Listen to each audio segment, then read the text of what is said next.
Patuakhali launch ঘাটে কিন্তু আমরা দেখেছি যে এখানে 5টি লঞ্চ কিন্তু ঢাকার উদ্দেশ্যে ছেড়ে যাচ্ছেন। এখন পর্যন্ত কিন্তু আমরা দেখেছি যে 2টি লঞ্চ ছেড়ে যাচ্ছেন এবং এখন একটি লঞ্চ ছেড়ে যাচ্ছেন। সর্বমোট কিন্তু পটুয়াখালীর এই যে লঞ্চ টার্মিনালে আমরা 5টি লঞ্চ দেখেছি এবং এই লঞ্চগুলো কিন্তু আমরা দেখেছি যে যাত্রীদের কিন্তু উপচে পড়া ভিড় আমরা লক্ষ্য করছি।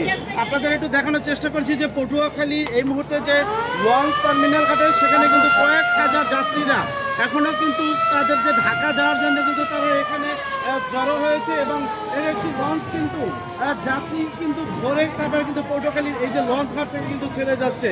মাওয়া সেতু চালু হওয়ার পরে কিন্তু পটুয়াখালীতে লঞ্চে কিন্তু যাত্রীদের যে একটা ভাটা পড়েছিল, এই ঈদকে কেন্দ্র করে কিন্তু যাত্রীদের আমরা দেখতে পাচ্ছি কিন্তু যাত্রীতে ভরপুর হয়েছে প্রত্যেকটি লঞ্চ। এই লঞ্চ ঘাটে যাত্রীদের সেবা নিশ্চিত করার জন্য কিন্তু আমরা দেখতে পেয়েছি এখানে কোস্টগার্ডের কিন্তু এখানে নিরাপত্তা বাহিনী রয়েছে। এছাড়াও আমরা দেখেছি এখানে কিন্তু ফায়ার সার্ভিসের লোক রয়েছে, সাদা পোশাকে কিন্তু এখানে নজরদারিতে পুলিশের টহলদারি টিম রয়েছে। আমরা আপনাদের একটু দেখানোর চেষ্টা করছি যে পটুয়াখালীর এই যে লঞ্চ ঘাটে কিন্তু এই মুহূর্তে আপনারা দেখতে পাচ্ছেন যে আরেকটি লঞ্চ ছেড়ে চলে যাচ্ছেন এবং আরও 2টি লঞ্চ কিন্তু এই মুহূর্তে ঘাটে রয়েছেন। আমরা এক একটি লঞ্চ কিন্তু দেখতে পেয়েছি যে কয়েক হাজার যাত্রী কিন্তু নিয়ে কিন্তু গন্তব্য ঢাকার উদ্দেশ্যে কিন্তু ছেড়ে যাচ্ছে। আমরা দেখতে পেয়েছি যে অনেকেই কিন্তু এই যে ঢাকা যাওয়ার সময় যে আত্মীয় স্বজনকে বিদায় দিতে যারা এসেছেন তারা কিন্তু অনেক কিন্তু বুকে কষ্ট নিয়ে কিন্তু এখানে দাঁড়িয়ে রয়েছেন, কারণ প্রিয়জনদের সাথে এই যে ঈদের সময়কার যে আনন্দ ঘন মুহূর্তটি সেই মুহূর্তটি কিন্তু কাটিয়ে তারা কিন্তু আবার যার যার যে নিজ কর্মস্থল সেই কর্মস্থলে কিন্তু ফিরে যাচ্ছেন, যার ফলে কিন্তু আমরা দেখতে পেয়েছি যে অনেকের চোখেই কিন্তু অশ্রু আমরা দেখতে পেয়েছি, অনেকেই কিন্তু কান্না করছেন নিজের পরিবারকে ছেড়ে নিজের আত্মীয় স্বজনকে ছেড়ে কিন্তু আবার যার যার সেই কর্মস্থলে ফিরে যাচ্ছেন। এই যে তাদের ভিতরে যে একটি কষ্ট, সেই কষ্টটা কিন্তু আমরা কিন্তু অনেকেরই কিন্তু চোখে মুখে আমরা দেখতে পেয়েছি। আমরা এই মুহূর্তে আপনাদের একটু দেখানোর চেষ্টা করছি যে বাকি যে লঞ্চ দুটি আছে সেই লঞ্চ দুটিতে কিন্তু এই মুহূর্তে কয়েক হাজার কিন্তু যাত্রী রয়েছেন এবং অনেকেই কিন্তু এখনও কিন্তু লঞ্চে যাওয়ার জন্য কিন্তু তারা আসছেন এবং কিন্তু তারা এই যে লঞ্চে ওঠার জন্য কিন্তু তারা অনেকেই অপেক্ষা করছেন। দর্শক, এই মুহূর্তে আমি রয়েছি পটুয়াখালীর যে লঞ্চ টার্মিনাল ঘাট, সেখানে আপনাদেরকে জানিয়ে রাখি যে এখানে কিন্তু আমরা দেখেছি যে BIWT এর পক্ষ থেকে কিন্তু এখানে লঞ্চ ঘাটের যাত্রীদের সার্বিক নিরাপত্তার জন্য কিন্তু এখানে তাদের পক্ষ থেকে কিন্তু এখানে নিরাপত্তা কর্মী রয়েছে। এছাড়াও আমরা দেখেছি এখানে কিন্তু স্কাউটেরও অনেক সদস্য রয়েছে যারা যাত্রীদেরকে নিরাপত্তা দেওয়ার জন্য এখানে দাঁড়িয়ে রয়েছে। আমরা তো একজনের সাথে কথা বলে জানতে চাবো আপনি এখানে কেন এসেছেন এবং আপনি কাকে বিদায় দেওয়ার জন্য এসেছেন? আমার মেয়েরা ঢাকা যাচ্ছে, তাদেরকে বিদায় দেওয়ার জন্য আসছি। আমার মেয়ে একটা আছে নরসিংদীতে পরে, একটা ঢাকা, ওদেরকে বিদায় দিলাম। আচ্ছা, এই যে ঈদের সময় পরিবার সবাইকে নিয়ে যে একবার ঈদ করলেন, এখন তারা যাচ্ছে, আপনার কাছে এই বিষয়টা কেমন লাগছে? বিশেষ করে এটা লম্বা ছুটি তো, এটা আরও মায়া বাড়ে, এটা হলো মূল বিষয়।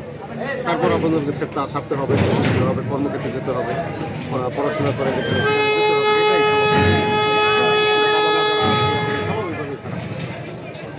জি, ধন্যবাদ আপনাকে। আমরা একজন যাত্রীদের যে অভিভাবক, আমরা তার সাথে কথা বলছিলাম, তিনি আমাদেরকে জানাচ্ছিলেন যে আসলে দীর্ঘ ছুটির পরে যখন পরিবারের সদস্যরা ঈদের আনন্দ শেষ করে যখন কর্মস্থলে ফিরে যায় তখন আসলে তাদের কাছে খুবই খারাপ লাগে। এই যে বিরহ যে একটি সময়, তারা কিন্তু আসলে এই সময়টা কিন্তু তারা অনেক কষ্টের ভিতরে কিন্তু কাটিয়ে দিচ্ছে। আমরা এখানে যারা নিরাপত্তার দায়িত্বে আছে আমরা তাদের সাথে কথা বলেছি, তারা আমাদেরকে জানিয়েছেন যে পটুয়াখালী লঞ্চ টার্মিনাল ঘাটে যে সকল যাত্রীরা রয়েছেন তাদের সার্বিক নিরাপত্তার জন্য কিন্তু তারা সর্বদা চেষ্টা করে যাচ্ছেন। আমরা দেখেছি যে এখানে যে পুলিশের যে সদস্যরা রয়েছেন তাদের সাথে কিন্তু আরও যে এখানে কিন্তু আমরা দেখেছি বাংলাদেশ কোস্টগার্ড, এছাড়াও কিন্তু আমরা এখানে দেখেছি যে BIWT এর পক্ষ থেকে কিন্তু অনেক এখানে কিন্তু নজরদারিতে রয়েছেন। দর্শক, আপনারা এই যে লঞ্চ টার্মিনালে কয়েক হাজার যাত্রী কিন্তু এখনও লঞ্চে ওঠার জন্য অপেক্ষা করছেন এবং তারা কিন্তু তাদের যে নিজ যে কর্মস্থল সেই কর্মস্থলে যাওয়ার জন্য কিন্তু এখানে লঞ্চ ঘাটে অবস্থান গ্রহণ করছেন। এর পর্যন্ত কিন্তু পটুয়াখালী এই লঞ্চ ঘাট থেকে আরও 3টি লঞ্চ ছেড়ে গেছেন। এখন কি আরও 2টি লঞ্চ কিন্তু এই যে এখানে আর কিছুক্ষণের ভিতরেই পটুয়াখালীর এই যে লঞ্চ ঘাট থেকে কিন্তু ঢাকার উদ্দেশ্যে ছেড়ে যাবেন। আমরা আপনাদেরকে জানিয়ে রাখি যে পটুয়াখালীতে এবারে কিন্তু ঈদ পালন করার জন্য নির্বিঘ্নে জেলা প্রশাসকের পক্ষ থেকে কিন্তু ব্যাপক প্রস্তুতি গ্রহণ করা হয়েছিল, যার ফলে কিন্তু পটুয়াখালীতে শান্তি এবং সুষ্ঠুভাবে কিন্তু সকলে ঈদ পালন করতে পেরেছে। আরও একটা বিষয় আপনাকে জানিয়ে রাখি যে পটুয়াখালীর আমি বাস টার্মিনাল যে সেখানে গিয়েছিলাম, সেখানে আমরা দেখতে পেয়েছি যে যাত্রীদের কিন্তু উপচে পড়া ভিড় সেখানেও রয়েছে। কারণ আপনি জানেন যে মাওয়া সেতু হওয়ার পরে কিন্তু পটুয়াখালীতে সড়ক যোগাযোগের কিন্তু একটি মাইলফলক সৃষ্টি হয়েছে। ঢাকা থেকে সরাসরি ফেরিবিহীন যে একটি ঢাকা থেকে সরাসরি পটুয়াখালীতে কিন্তু ফেরিবিহীন যে যোগাযোগ রয়েছে, যার ফলে কিন্তু অনেকেই কিন্তু গাড়িতে চলে যাচ্ছেন। এই ঈদ এবং কুরবানির সময় আমরা দেখতে পাই যে লঞ্চে করে কিন্তু যারা আরাম এবং নিরাপদ জার্নি যারা পছন্দ করেন তারা কিন্তু লঞ্চকেই বেছে নেন। সেই কারণে কিন্তু পটুয়াখালীতে আমরা দেখেছি এই আজকে 5টি লঞ্চ কিন্তু পটুয়াখালী থেকে ঢাকার উদ্দেশ্যে ছেড়ে যাচ্ছেন। তো পটুয়াখালী লঞ্চঘাট থেকে যাত্রীদের কর্মস্থলে ফেরা নিয়ে এই ছিল আমার কাছে সর্বশেষ।